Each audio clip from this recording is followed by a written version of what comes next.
Ode on a Grecian Urn. Thou still unravished bride of quietness, thou foster child of silence and slow time, sylvan historian who canst thus express a flowery tale more sweetly than our rhyme. What leaf-fringed legend haunts about thy shape, of deities or mortals or of both, in temple dales of Arcady?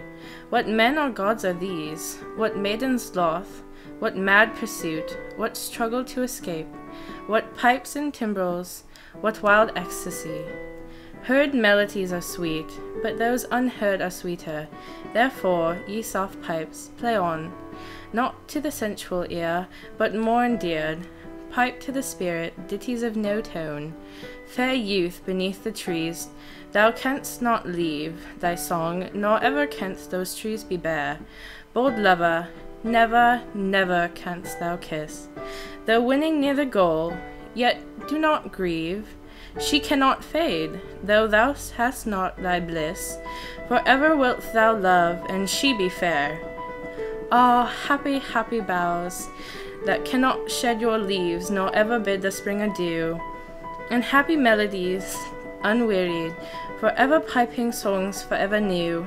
More happy love, more happy, happy love, forever warm and still to be enjoyed, forever panting and forever young, all breathing human passion far above, that leaves a heart high sorrowful and cloyed, a burning forehead and a parching tongue.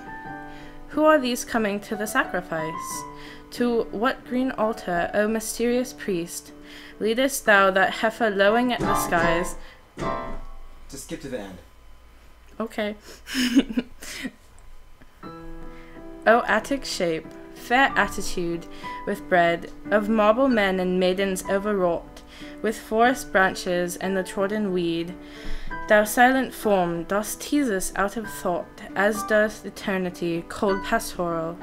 When old age shall this generation waste, thou shalt remain, in mists of other woe than ours, a friend to man, to whom thou sayest, beauty is truth, truth beauty. That is all ye need to know on earth, and all ye need to know. The overall tone of the poem is admiration with excessive praise. There's also an underlying longing to have the same life unaffected by time. We could assume that the writer of the poem, Keats, is also the speaker.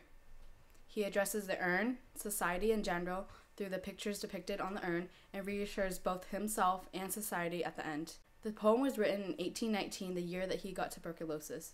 Alright, so because the urn is made out of clay, it's unaffected by time.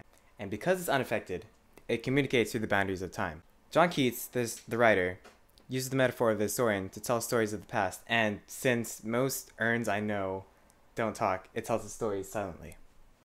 Keats says the unheard melodies coming from the pipes pictured on this urn are sweeter because it's unaffected by time and plays on forever.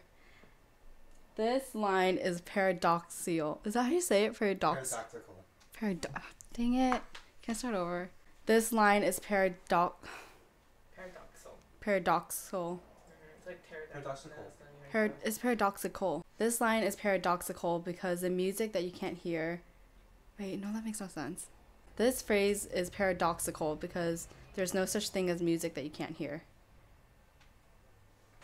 In this line of the poem, Keats is talking about how there's this couple and they're just about to kiss, but they're stuck because they're frozen on the urn. But Keats says, do not grieve, she cannot fade. So he's basically telling the guy, like, it's okay that you can't kiss. Don't be all sad about it, because she's going to be hot forever. So you're welcome. It also, this is one of, I don't know, the 50 times that Keats uses forever or like a reference to eternity, because the urn is frozen in time, so it's going to last forever. And Keats also has this underlying desire to live forever because he's dying. So you'd want to live forever too. And yeah, hot girl. Now, Keats is trying to say that love and life on the urn is much better than what we have in real life. The burning forehead and the parching tongue is a synecdoche, or synecdoche, saying that fevers don't last forever. They break or break up. And the parched tongue means that they're trying to cure the thirst or saying that their love is unsatisfying. Now, cloyed means there's too much of something, too much of a good thing. Sort of like syrup and pancakes. Like you can't have too much syrup, or makeup on a girl. You know, you don't want to be cakey. You know who I'm talking about, Mr. Peterson. Now, since the urn is unaffected by time, it will continue to tell its story even though everyone's dead. In the poem, it says it's a friend of man. So sort of like a dog, man's best friend. Maybe we could take an urn for a walk? No. In the poem, it's a friend because it brings a message of goodwill, and this message will remain. Beauty is truth. Truth, beauty. That is all you know on earth and all you need to know. These are words of comfort for John Keats. It basically means, don't worry, be happy. Look at beauty because that's all that matters. I mean, look at this guy. He's dying from tuberculosis. His brother died from tuberculosis. This guy knows he's gonna die. He just wants to reassure himself. Look on the brighter things in life. You're gonna die anyways. Just look at beauty. Be happy.